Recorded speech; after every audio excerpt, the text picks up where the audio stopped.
Hello everybody, VG Time back again with another deck profile. I'm starting off in this view because we're going to get right into it. We're looking at the new Piccolo Leader. This leader I've had a lot of success with recently. This deck does a lot of very powerful things, and its leader is deceptively strong. I think one of the issues though that comes up with building this deck is trying to do too much with the mechans. So we're just going to go over the leader, the cards I have in this particular build, and let's see how it works out. So Piccolo, when you attack with him, you are able to put a Namekian from your hand underneath him, draw a card, and then top 5 search for any Namekian. And then when you have 2 or more cards underneath this, or you have 4 or less life, you are allowed to awaken. When you awaken, you untap 1 and draw 1. And if, of course, you're above 5 life, you take life down to 5. On the back side, he has a permanent that says when you use your Union Absorb skills of your yellow Namekians, you're able, or of your Namekians in general, you're able to use cards underneath him as material. That's actually very key. When you swing with him, you are able to put a Namekian underneath him to draw 2 cards. And then he has an activate battle once per turn that allows you to take a card from underneath him, send it to the drop, and give him plus 5k for the battle. So overall, he's a very strong, generically good leader. So the first question that comes up is how many Namekians do you have to run and what kind of Namekians do you really want to put in the deck? So you want Namekians that are going to impact the game greatly, as well as replace themselves if possible. So we're going to start off with 4 copies of Piccolo Ready to Fuse. This guy right here is really cool. You play him, you top 5 search for a yellow Namekian. Doesn't care what size it is, you add it to your hand. Then you can pay 1 to Union Absorb a Namekian from your hand or battle area, or if you're on the backside with your leader, underneath your leader, to make a 3-cost Piccolo. Next one kind of goes hand in hand. We play 4 copies of Nail Pride Dynamic. This card does a lot for the deck. Besides being in the Namekian name, when you combo with it, it comes into play for the cost of burst 2. But if this happens on your turn or your opponent's turn, and it's a free combo. And our 3-cost Piccolo choice is for the new set, this Piccolo with Nail's Might. This card is, in my opinion, the equivalent, if not even better than the 5-drop Yellow Turles that is, lauded so much in Yellow Sand decks. You could evolve for 2 on top of a Piccolo or Nail. When it comes to the play, you could KO a battle card in rest mode. When it attacks, you could KO a battle card in rest mode. It's a 20k.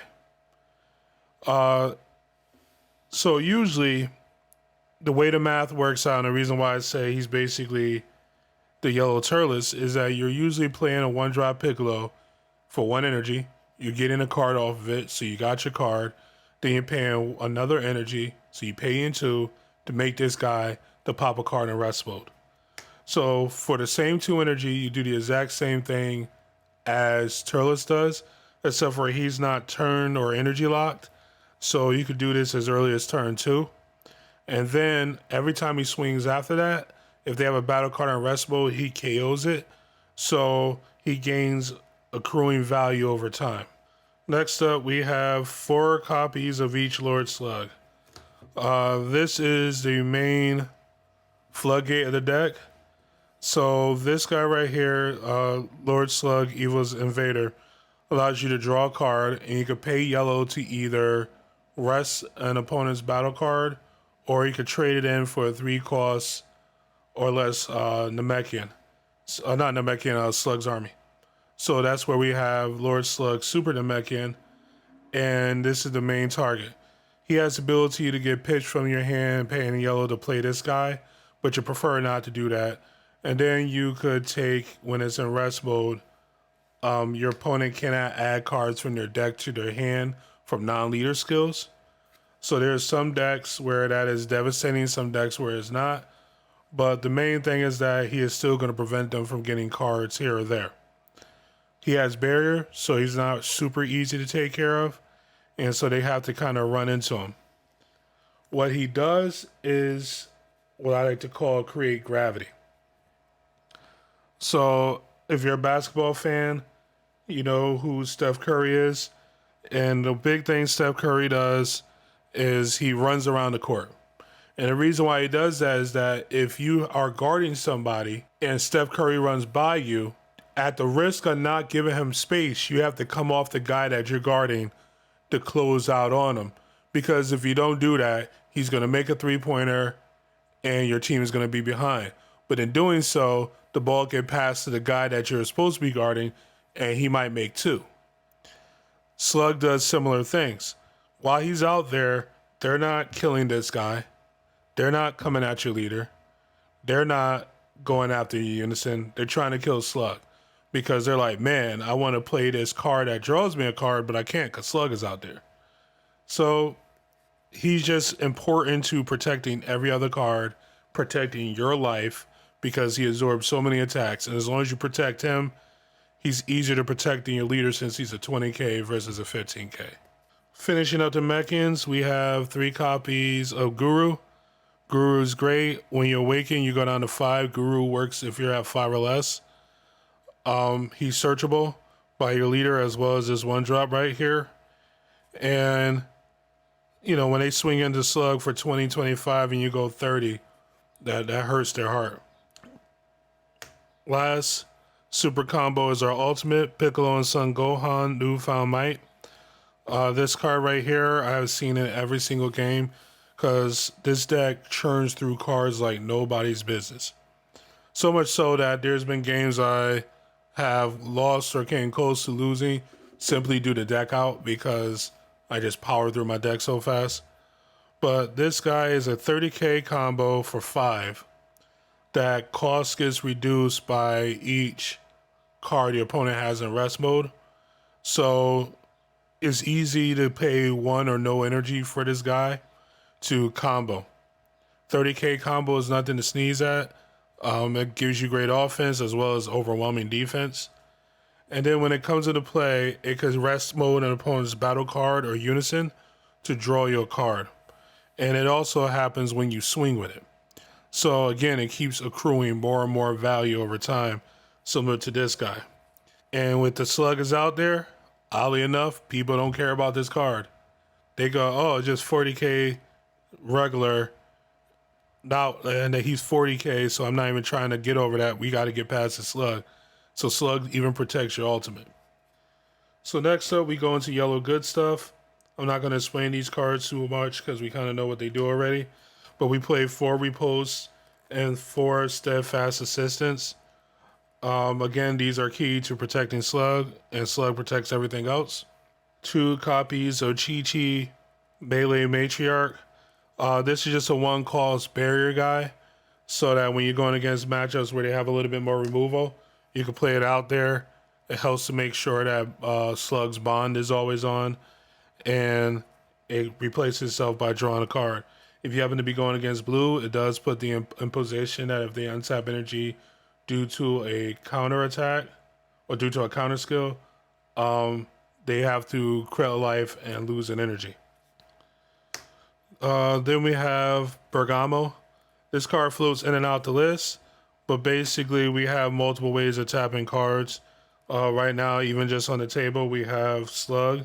So once you establish him because he's unique, you can make one of these guys for yellow, and then it becomes an energy sink. You can always just tap a yellow to tap a guy, and by tapping a guy, you can just swing with him and pop a guy. And because we have that repetitive tap, we could pay 2 to play Bergamo. Bergamo could tap 2 of their cards, ignoring barrier, battle cards, and energy, that is. You preferably want to make them on your opponent's turn or on your turn when you're going for game. Similarly, we play 1 copy of Swift Retaliation Cooler. Cooler is your counter. So when you're going in for game, if they're trying to play one of your floodgates against you, play a floodgate against you, and you have the energy open, you can pay 3, negate their counter, still come through for the attack, and hopefully that tapped them out. Next, we go into the few black cards we play, which is 2 copies of Poutine, the Dark Sorcerer. This card is my Overarmor choice. Mirror Assault from the Skies. So with the banning of the recent cards for Overrealm, which is like fighting against fate and secret identity, kind of need to have another good piece of Overrealm. This guy right here, Overrealms for 7 and 1 energy to give you a 30k double striker that draws a card and that untaps energy at the beginning of your opponent's turn, so it fundamentally is free. 30k double is again nothing to sneeze at. It's great to close out a game with. Units in the choice: SS3 Son Gohan Z Fighter. This guy right here does everything the deck wants to do. It draws your card. It acts as a win condition. It's a blocker to help protect your slug. Everything. When you're going for game, usually you tick down 3. You swing 3 times with this guy. Then you make another one. That Empower usually allow it to be at 4 more markers, which triggers its auto, which allows you to remove a threat on the table. And depending on what the situation is, you can either -3 again and continue going for game, or you can just tick up and draw a card and be happy with the value that you got right there. Extra cards: 4 copies of Realm of the Gods Black Kamehameha. Again, is a staple in yellow decks. 1 copy of Power to Super Saiyan. We're only allowed 1, so that's why we run it. 2 copies of Frieza's Army Reinforcements. 2 copies of T-Blow. Tyrannical Blow is important to help you again against the Floodgate negates. So the topos, the repulse, all that good stuff. And then it happens to also be able to negate another card on the table. So if they have a negate plus a blocker, you could stop the negate from activating its Floodgate and negate the card with blockers so they can't block. And then 1 copy of Death Blaster. Trying it out. Basically, I didn't want to auto lose to a cell activation. So Death Blaster helps you out in that regard. You could activate Death Blaster and the 7-drop cell will come in with its skills negated in rest mode, so you don't lose the cards in hand. My locals do allow for siding. We are best of 1 pre-sized locals. So I'm going to show you my side deck. It's kind of spicy. So we played 2 copies of Jiren. Kind of goes without saying, this is for your Turn into Tide matchups. 2 copies of Vegeta. Striving to be the best. So this is to deal with barrier threats in rest mode. This is good against opposing slugs, trunks blockers, things of that nature. Another card to help us out with that, we play 2 copies of Kami Global Unifier. If their board gets wide, we play this, we clear the board. And if it doesn't go wide, we could put it underneath our leader to draw to. 2 copy of Son Goku Absolute Annihilation. This card is great against not only blue, but against green. A lot of times the green decks will tap out and they know they have dormant to fall back on. This card prevents that from being the case. So you just tap 3, play it, shut off their dormant, start pushing them in. Let's see. So next up we have 2 copies of Vegeta Unison of Fury. This is good against black as well against Cell because they make those early 8 drops. This prevents any of those cards from attacking, which means they're only down to their leader most of the time. And then on top of that, the -3 is good for finishing out games. And once you finish doing that, if it doesn't kill them, you can pay 3 for the Gohan Unison from the deck. Go over this, pop a guy, -3, and swing it again after you already tapped out their energy. We have Dragon Fist. Dragon Fist is the swap out for Bergamo, depending on the matchup. So if you're in a matchup where you think you could push them in with Dragon Fist, or you play against like Hachiak or something, you bring in Dragon Fist. If not, you keep in Bergamo. We play another copy of Death Blaster. This is to again help out against Cell, and it also is a catch-all for other random boss monsters that you might not want to deal with.